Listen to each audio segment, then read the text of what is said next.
Bank से कर्ज कौन नहीं लेता, पैसे लेकर व्यापार कौन नहीं करता। झांसी के उस शख्स ने भी यही किया था। बैंक से लोन लिया था, मगर वो बैंक का लोन पटा नहीं पा रहा था। बैंक ने कई बार नोटिस दिया, मगर उसके बाद भी जब वो पैसा जमा नहीं कर पाया तो बैंक के कर्मचारी उसी के घर पर जा पहुंचे और उसके साथ कुछ ऐसा किया कि हर कोई हैरान रह गया, सोचने पर मजबूर हो गया कि क्या बैंक का अगर पैसा नहीं दिया तो भला ऐसा भी कुछ हो सकता है क्या। आखिर क्या हुआ उस शख्स के साथ, इस रिपोर्ट में देख लीजिए। हैरान कर देगी बैंक वालों की गुंडागर्दी, कानून को ठेंगा दिखा कर रहे मनमर्जी। किश्त नहीं चुकाई तो उठा ले गए पत्नी, किश्त चुकाओ पत्नी को वापस ले जाओ।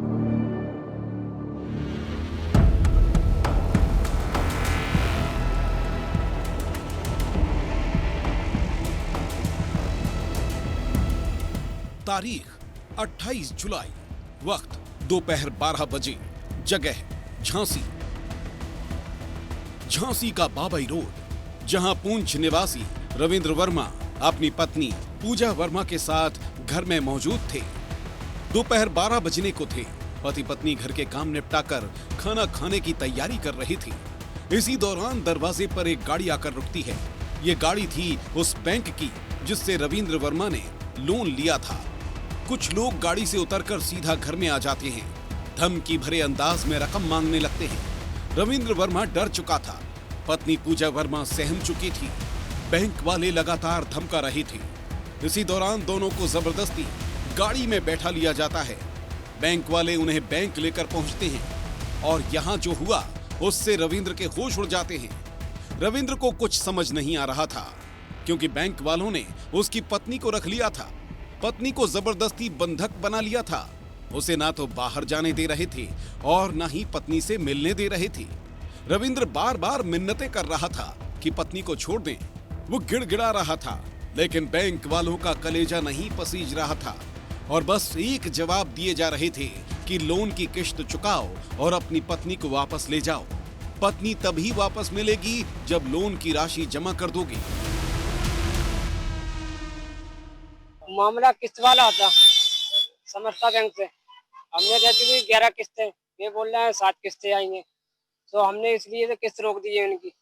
हमने पहले किस्त का फाइनल कीजिए, तो बिन्ने इनको बैठा लिया। वो कह रहे थे पहले पैसा लेके आओ, जब मैडम को छोड़ेंगे हम। और साथ में जोड़ी भी बोल रहे थे कि रस्सी ले लो हमसे, बगल वाले कमरे में फांसी लगा लो, पूरा पैसा माफ हो जाएगा।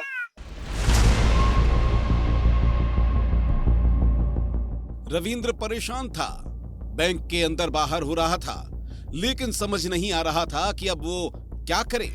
मिन्नतें कर थक चुका था। इतने पैसे भी नहीं थे कि बैंक वालों को देकर अपनी पत्नी को छुड़ा सके। लेकिन सवाल यही था कि आखिर ऐसा कितना लोन होगा कि बैंक वाले इतनी गुंडागर्दी पर उतर आए। आखिर ऐसा क्या हुआ कि बैंक वाले पत्नी को उठा लाए। रविंद्र का कहना है कि उसने प्राइवेट बैंक से 40,000 रुपए का समूह लोन लिया था। वो 11 किश्त जमा कर चुका है, लेकिन बैंक वालों ने 3 किश्तों का घपला कर दिया और अब बैंक वाले पूरी रकम चुकाने का दबाव बना रहे हैं। जब रविंद्र ने रुपए जमा करने से इनकार किया तो बैंक वालों ने उसकी पत्नी को बैंक में बिठा लिया। वक्त धीरे धीरे बढ़ रहा था। एक एक घंटा मुश्किल से बीत रहा था। शाम के 5 बजने वाले थे। पत्नी करीब 5 घंटों से बैंक वालों के बंधन में थी। तभी उसने पुलिस को सूचना दी। पुलिस भी हैरान रह गई और पुलिस की गाड़ियां तत्काल बैंक की ओर दौड़ पड़ी। पुलिस को देखकर बैंक कर्मियों के पसीने छूट गए और आनन फानन में महिला को छोड़ा गया।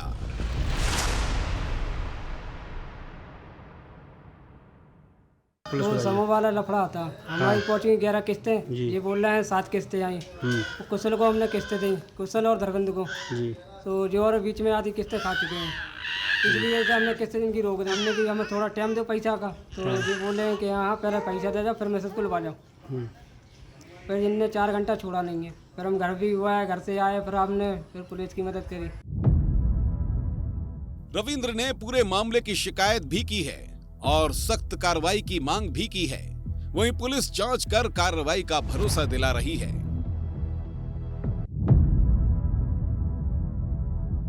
पुलिस ने मामले की जांच शुरू कर दी है। बैंक स्टाफ, एजेंट और पीड़ित पक्ष से पूछताछ जारी है। क्या लोन वसूली के नाम पर बंधक बनाने जैसे हथकंडे अब आम बात हो गए हैं? इस घटना ने न सिर्फ बैंक की कार्य प्रणाली बल्कि कानून व्यवस्था पर भी बड़ा सवाल खड़ा कर दिया है।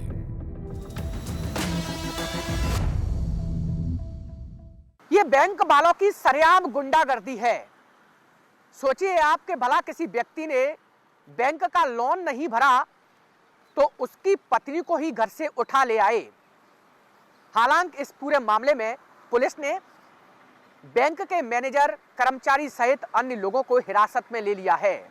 पुलिस का कहना है कि इस पूरे मामले की जांच की जा रही है और जो भी दोषी होगा उन पर कड़ी कार्रवाई की जाएगी। कैमरामैन संजय चंदेल के साथ अनिल गौर, विस्तार न्यूज।